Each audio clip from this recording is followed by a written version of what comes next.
bom dia, boa tarde, boa noite pra você. Seja muito bem-vindo. Eu sou o Juan Gandra. Eu sou o Rodrigo. Sou o Albert Ventura. Você está na trincheira, então se prepare pra guerra.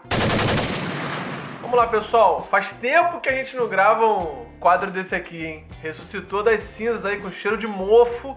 Esse quadro com cheirinho de poeira que você vai sentir na sua casa aí agora. A gente vai gravar mais um episódio aí do Você Está Lendo Esse Versículo Errado. O versículo que a gente vai trabalhar hoje, já que a gente está falando sobre Coríntios, né? Vai ser em 1 Coríntios, capítulo 14, versículo 32.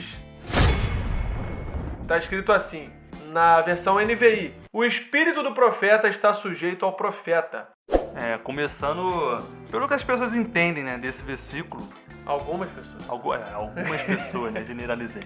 O povo da igreja de Corinto estavam tendo, como é que eu posso dizer, uma overdose dos dons espirituais. Eles eram frutíferos, assim, nos dons espirituais, apesar de ser uma igreja carnal. Eles estavam tendo muitas experiências, estavam, como eu posso dizer, abusando dessas experiências. Estavam indo para o encontro semanal, eles estavam indo para o culto, apenas para ter essas experiências, falando em línguas. E isso estava virando uma bagunça, uma histeria, né, coletiva ali daquela igreja. E Paulo, ele fala isso, as pessoas entendem, algumas pessoas entendem como que você pode profetizar, que você, no momento ali do mover do Espírito Santo, você pode fazer qualquer coisa. Como se você perdesse o controle da sua própria vida, né? Como se você perdesse o controle das suas ações e do que você faz. Porque o espírito do profeta está sujeito ao profeta. É espírito com letra minúscula, né? A pessoa acha que o espírito dela está sobre o controle de Deus, e ela não precisa mais nem se preocupar com o que está sendo feito ou falado. Foi quase arrebatado ali. Foi pro terceiro céu. Tem alguns que são arrebatados, mas os que são quase arrebatados, esses perderam total controle das ações. Tipo assim. O problema é o semi-arrebatamento, né? É o semi-arrebatamento, é isso aí. A pessoa tá no semi-transe ali, ela parou no segundo céu, né? Isso pode gerar um equívoco, que aí faz a gente poder pensar, o espírito do profeta está sujeito ao profeta. O Espírito Santo é inferior ao próprio profeta. Isso pode causar uma confusão, né? Só que o Albert já trouxe a planta, que é o espírito com um E minúsculo. É o espírito da dentro pessoa. Do profeta, da pessoa, a alma da pessoa. Corpo, alma e espírito é o espírito. Isso. Que é sujeito ao corpo do espírito. Seria sujeito ao próprio profeta. Ou seja, tudo que o profeta faz em espírito, ele não faz como se tivesse, igual vocês falaram, arrebatado. Semi-arrebatado. Semi-arrebatado, né?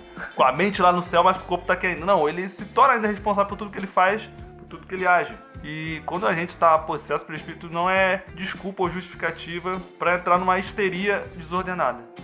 Só uma ressalva aqui, todos nós três aqui acreditamos que o Espírito Santo move a igreja, que nós somos impelidos, né, a fazer certas ações no Espírito, mas acreditamos que o Espírito do profeta está sujeito ao profeta. No sentido dessa palavra mesmo. Como sempre, a gente consegue entender melhor esse versículo baseado no contexto. Se você for ver aí, 99% das vezes que alguém interpretar algum versículo errado é porque não entendeu certo o contexto. Né? E o contexto, vou até deixar o Albert falar aí desse contexto aí, mas se você puxar um pouco antes, a gente falou no versículo 32, né, que o espírito do profeta está sujeito ao profeta. Na NAA, eu acho que até evita esse erro, né? Porque fala que os espíritos dos profetas estão sujeitos aos próprios profetas. Então isso já tira essa dúvida. Na NAA tá escrito isso, né, Albert? A sua Bíblia é NAA, não é? Tá escrito aos próprios profetas? Tá escrito isso? Esse não é? Aqui, ó. Os espíritos dos profetas estão sujeitos aos próprios profetas. Plural. Isso já tira essa ambiguidade. Já tira tipo assim, eu tô sujeito pra quem? A Deus ou eu tô sujeito ao profeta? A quem? Ao dono do corpo. Profetas. Aos próprios profetas. Mas se você voltar no versículo 27, ele diz assim: se alguém falar língua estranha, faça-se isso por 2, ou quando muito 3, e por sua vez haja intérprete. Ele vai falando, se não houver intérprete, esteja calado na igreja. Ou seja, a pessoa tem total controle de sua vida, mesmo falando em língua. Às vezes não parece não, porque ela tá rodando tanto. Parece que não tem controle não. Mas a próprio apóstolo Paulo aqui, ele traz essa ideia de que o cara tem o próprio controle da sua vida. Eu já fui numa vigília que a irmã tava rodando tanto, Calma aí, cara. Que ela me empurrava. Ela me empurrou mais de 10 vezes. Eu tive que segurar ela pelo braço com carinho, né, e amor, respeito, e pedir pra que ela se controlasse, né, porque tava me atrapalhando no momento de adoração. Eu vou te mandar a real. Ih, caraca. Ó Deus já jogando. Eu vou te mandar a real. Essa velhinha, ela já tava com pinimba com você, já tava... Queria me mandar embora da vigília. É, eu queria te agredir. Aí, meteu lá um xalabacanta, Olá, Blácia. um lablácia. Ela Com a força do espírito, aí- assim, é tipo de karatê, tá ligado? Quando você estica os 2 dedinhos. Karate abre, Kid, parece Miyagi. É, Karate Kid, igual o Miyagi. E, pum, ficava empurrando com as 2 mãos juntinhas assim. Aí o Alberto fala, que isso, minha senhora? Espírito Santo, Espírito O Santo. Espírito Santo tá... Segura. Tomou conta ali e ela já perdeu o controle. Dá-me dos mesmos criadores você fingir que tá bêbado pra poder falar o que pensa. É. Que Sem se limar da responsabilidade.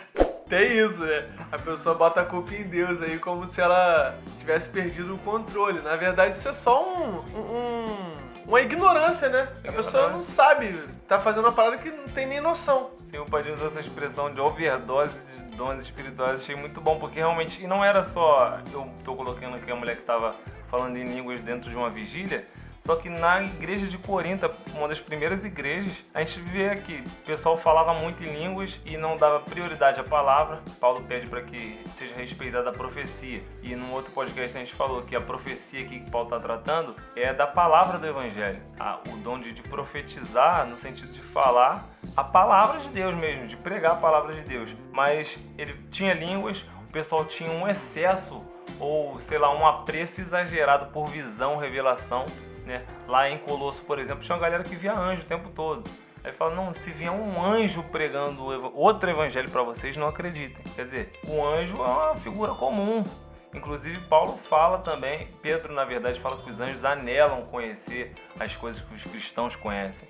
Então, os apóstolos tiravam essa importância exagerada que certos judeus davam para anjo, porque existia até um certo culto aos anjos, né? Uma idolatria. Se alguém falasse que visse um anjo na igreja primitiva, o pessoal, caramba, ele viu um anjo. Ele é muito espiritual. Ele é muito espiritual. Olha o quanto de língua que ele fala, ele é muito espiritual. Olha o quanto de visões que ele tá tendo. Olha só. Parece com o maluco. contexto de hoje, tipo assim, línguas estranhas de uma maneira que Exagerada. bagunça o culto, deixa o culto ali totalmente numa desordem. Excesso de visão, revelação, anjo pra lá, anjo pra cá, um anjo me abraçou, mano. E aí, por que, Sentiu o velho? toque da asa. A asa do anjo. Flávio. Mas Não o Paulo complica. ele tem uma preocupação também, cara, com a galera que vai vir visitar o culto, né? Você imagina, Sim. mó bagunça de... nego só no Lamante o Sérvio, mané. No Lablácia, do Choreminébia, do Xalabachau. E não que a gente não crê nos dons Não, e que a a gente gente não crê, valorize. mas só que a gente imagina- quer que os dons façam parte do culto. Imagina geral, o não crente entrando no culto, mano. É geral só nisso. Só nisso o tempo todo. Ah, lá, lá, lá, lá, lá, lá, lá. Não tem lá, nada lá, lá, lá, de lá. inteligível, não tem nada pra tu entender. Tem Mano, nada tá tudo racional doidão, ali, né? mano. Nada racional. Aí Paulo fala, pô, os caras vão achar que você tá todo mundo bêbado, pô. Então, existe um controle. Existe um controle. E esse versículo é a chave disso, né? Se você ler o contexto, você percebe que a chave é essa. Eu queria ler o 18. Lê aí, pô. Dou graças a Deus porque falo em línguas mais do que a todos vocês. Paulo faz questão de dizer para a igreja de Corinto que ele falava em línguas e falava muito bem. Ele fala também que quem dera vocês todos falassem línguas, mas eu prefiro que, ao invés de vocês falarem línguas, eu prefiro que profetizassem. Isso é que papo, profetizasse. isso é papo pra outro podcast. É o podcast, o podcast da quarta parte de Coríntios. Não vou entrar muito nesse Engraçado. assunto, não. Ó, começou em 4 versículos, aí foi indo pra outro versículo do mesmo capítulo, daqui a pouco tá indo pra outro capítulo já. Não, vou deixar isso pro próximo podcast. melhor. Esse aí é só Tem o assunto, pocketzinho. tem assunto. Não, já foi 10 minutos, já tá bom, já tá bom. Acho que já ficou claro, né? Já ficou claro que o espírito do profeta. O espírito do profeta é sujeito a ele. É Então ele sujeito tem a todo o controle daquilo que ele vai fazer, inclusive do pregador também, né? Com certeza. De estourar o tempo, não pode, né? Ou pode? Essa é a exceção. É uma desculpa, né, da galera que é passar do tempo e fala Deus que... tá mandando falar. Não, Assim como tá o cara mandando também você que se não planejar, né? Quando o cara não estuda e não pô, ainda culpa o Espírito Santo ainda. O Espírito Santo vai me dizer o que pregar. Tipo assim, ele só não quis abrir a Bíblia dele. Só não quis ter trabalho. Mas é isso. Mas é isso, pessoal. Fica com Deus aí. Espero que você tenha compreendido melhor esse versículo aí. Esse episódio é menor mesmo, justamente para poder explicar só um versículo. A gente vai estar abordando um pouco melhor sobre esse tema no podcast sobre Coríntios, né? Que a gente gravou sobre o culto, sobre mulher na igreja, véu, que eu acho que deve ir pro ar depois desse podcast. Mas se não tiver ido pro ar e for depois, você espera que você vai ouvir, já tá gravado. E se for antes, você vai lá e ouve o podcast que a gente já soltou. Valeu? Que Deus abençoe a sua semana aí, fica na paz e até a próxima. Valeu! Valeu!